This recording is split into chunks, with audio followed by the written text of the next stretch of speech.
ലോക്സഭാ തെരഞ്ഞെടുപ്പിൽ യുപിയിൽ എന്ത് സംഭവിച്ചു എന്ന് തലപുകഞ്ഞ് ആലോചിക്കുകയാണ് ബി.ജെ.പി. എവിടെയാണ് പാർട്ടി കണക്കുകൂട്ടലുകൾ പാളിയതെന്നാണ് കേന്ദ്ര സംസ്ഥാന നേതൃത്വം അന്വേഷിക്കുന്നത്. ഇതിനിടെ പരാജയത്തിന്റെ കാരണങ്ങൾ നിർത്തി യു.പി.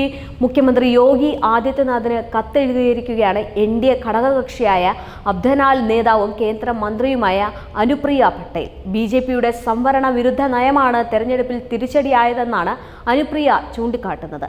ഒ.ബി.സി വോട്ടുകൾ ഭീകരമായ തോതിൽ പ്രതിപക്ഷത്തേക്ക് ചോർന്നതായാണ് അവർ പറയുന്നത്. അബ്ദനാലിനു പുറമെ മറ്റു സഖ്യകക്ഷികളായ നിഷാദ് പട്ടേലും പ്രകാശ് രാജ് ഭവറിന്റെ സുഹൽദേവ് ഭാരതീയ സമാജ് പാർട്ടിയുമെല്ലാം ഇതേ ആശങ്ക പരസ്യമാക്കി രംഗത്തെത്തിക്കഴിഞ്ഞു. എൻ.ഡി.എ അധികാരത്തിലെ റിയാൽ സംവരണം ഇല്ലാതാകുമെന്ന പ്രചാരണം പട്ടികജാതി പട്ടികവർഗ ഒ.ബി.സി വിഭാഗങ്ങൾക്കിടയിൽ ഭീതി സൃഷ്ടിച്ചിരുന്നു.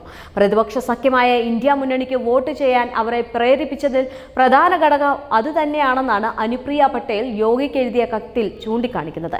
കിഴക്കൻ മധ്യേ യു.പിയിൽ അബ്ദനാലിന്റെ കരുത്തായ കുർമി വിഭാഗമെല്ലാം മറ്റ് പാർട്ടികളിലേക്ക് ചേക്കാറാൻ തുടങ്ങിയ കാര്യവും അവർ സൂചിപ്പിച്ചിരുന്നു. മിൻസാപൂരിലെ സ്വന്തം തട്ടകത്തിൽ അനുപ്രിയയുടെ വോട്ട് വൻതോതിൽ ചോർന്നിരുന്നു. 2019 ലഭിച്ച 2.9 ലക്ഷം വോട്ടിന്റെ ഭൂരിപക്ഷം ഇത്തവണ 37,810 കുത്തനെ ഇടിയുകയായിരുന്നു. മിൻസാപൂരിന് പുറമെ റോബർട്ട്സ് ഗസൻജിയിലായിരുന്നു പാർട്ടി മത്സരിച്ചിരുന്നത്. ഇവിടെ 1.29 വോട്ടിനാണ് അബ്ദനാൽ സ്ഥാനാർത്ഥി ഇത്തവണ തോറ്റത്.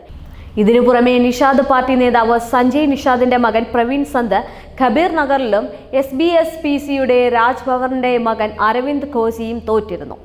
യു.പിയിൽ നിന്ന് പാർലമെന്റിലെത്തിയ ഒ.ബി.സി അംഗങ്ങളുടെ കാര്യത്തിലും ഇത്തവണ റെക്കോർഡിട്ടിരുന്നു. 34 ഒ.ബി.സി എംപിമാരാണ് പുതിയ ലോക്സഭയിലുള്ളത്.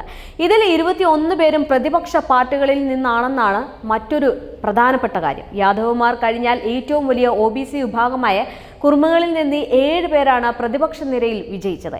SP-യുടെ 5 യാദവ എംപിമാർക്ക് പുറമെ 3 പട്ടേലുമാർ, 2 നിഷാദുമാർ, 2 വീതം വർവാന്മാരും കുശ്വാഹന്മാരും രാജ്കുമാരും ലേദിമാരും പ്രതിപക്ഷ നിരയിലുണ്ട്. യാദവേതര ഒ.ബി.സികളെയും ജാതവേതര ദലിതുകരെയും കൂട്ടിപ്പിടിച്ചായിരുന്നു 2014 ലോക്സഭാ തെരഞ്ഞെടുപ്പിലും 2017 നിയമസഭാ തെരഞ്ഞെടുപ്പിലും യു.പിയിൽ ബി.ജെ.പി വൻ മുന്നേറ്റമുണ്ടാക്കിയത്. ഇത്തവണ ആ സമവാക്യമെല്ലാം പൊളിയുന്നതാണ് കണ്ടത്. ഈ മാറ്റം സഖ്യകക്ഷികൾ ഉൾപ്പെടെയുള്ള എല്ലാവരെയും ബാധിച്ചിട്ടുണ്ട് എന്നാണ് ബി.ജെ.പി നേതാവ് ഇന്ത്യൻ എക്സ്പ്രസിനോട് വെളിപ്പെടുത്തിയിരുന്നത്. മധ്യകിഴക്കൻ യു.പിയിൽ കരുത്തനായൊരു കുർമി നേതാവിനെ ഉയർത്തിക്കാണിക്കാത്തത് പാർട്ടിക്ക് തിരിച്ചടിയായി. കേന്ദ്ര സംസ്ഥാന സർക്കാരുകളിലെല്ലാം കുർമി നേതാക്കൾക്ക് പദവി നൽകിക്കൊണ്ടാണ് ബി.ജെ.പി നേതാവ് വാദിച്ചത്. നരേന്ദ്രമോദിയുടെ വാരണാസിയിലെ 2 നിയമസഭാ മണ്ഡലങ്ങളിലെ നിർണായക ശക്തിയാണ് കുർമികൾ എന്നതും ശ്രദ്ധേയമാണ്. 2012 അനുപ്രിയ പട്ടേൽ ആദ്യമായി MLA ആയ റൊഹാനിയെയും സേവാപൂരിയുമാണ് ഈ 2 മണ്ഡലങ്ങൾ. ഇത്തവണ മോദിയുടെ ഭൂരിപക്ഷം കുത്തനെ ഇടിഞ്ഞതിൽ കുർമികൾക്കും വലിയ പങ്കുണ്ട് എന്നും ഇതിനോടകം തന്നെ കൂട്ടിച്ചേർത്തിട്ടുണ്ട്.